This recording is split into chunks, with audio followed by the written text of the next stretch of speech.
and warm welcome to join us for this edition of AN in English News, and I'm Abdul Ahad Mohammadi. Officials say an explosion has rocked the police headquarters of the southern Kandahar province. The Kandahar provincial governor's spokesman Zalmaya Ayubi says a suicide bomber blew himself up near the provincial police chief's office. He did not have information about any casualties caused by the explosion, which occurred shortly after noon on Wednesday. But General Abdul Razak, police chief of the province, who was the main target of the attack, said just a policeman were injured in the blast. After a lull of about 2 months, the valleys of Pakistan's tribal region reverberated once more with missile fire from stealthy U.S. airborne drones. 2 missiles destroyed a militant compound in the tribal area near the Afghan border, killing 4 militants late on Tuesday, security officials said. The missiles struck a compound on the outer skirts of Miran Shah in the North Waziristan region. One official said the attack triggered a fire in the building seen from far around areas. This strike was the first since U.S.-Pakistan relations troubled after a NATO airstrike that killed Pakistani border guards.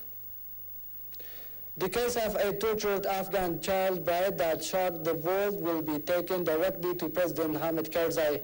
A lawyer for a women's group said Sahara Gul 15, who was burned and beaten and had her fingernails pulled out after she defied efforts to force her into prostitution, was found in the basement of her husband's house in northeastern Baghlan province last month.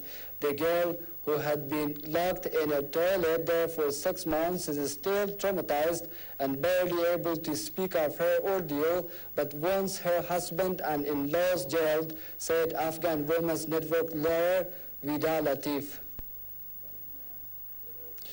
The Canadian forces has acknowledged that military equipment being shipped back from Afghanistan has gone missing, and military police are now investigating. Sea containers arrived in Canada were found to be full of rocks and sand, an attempt by someone to hide the fact that material had been taken. According to the Canadian forces, ammunition and uniforms were not among the missing equipment, and the items involved were non-critical. NATO has expressed ongoing concern that stolen coalition or Afghan military uniforms could be used by suicide bombers or insurgents to get close to NATO bases or inside such installations.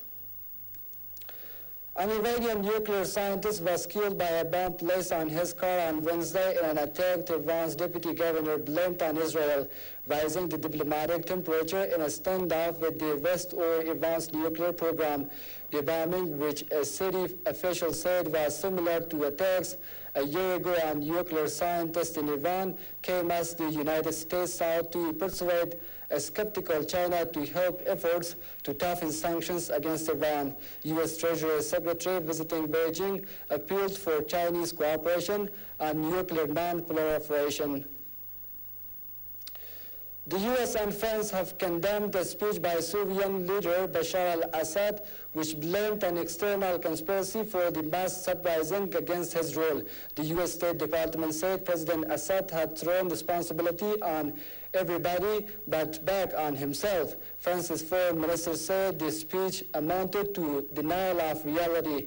In a very public address, Mr. Assad said international powers were trying to destabilize Syria and vowed to crush what he called terrorists with an iron fist, but people continue protesting against his rule. Meanwhile, at least 400 people have been killed in Syria since Arab League observers began a monitoring mission last month, a top UN official told the UN Security Council on Tuesday.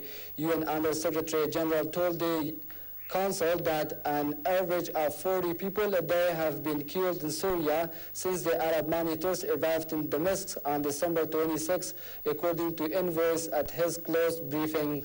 In early December, the UN said that more than 5,000 people have been killed in Syria since anti-regime protests erupted across the country in March last year.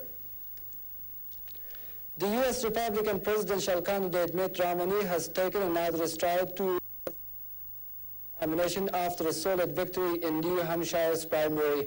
The former Massachusetts governor was home and dry on nearly 40% of vote, with most results counted. Texas Congressman John Paul was second on about 23%, and former Utah Governor John Huntsman third on almost 17%. Primaries and caucuses will be held in every U.S. state over the next 5 months to vote on a Republican candidate before the eventual winner is crowned at the party convention in August. And that's all for now. Thanks for being with us.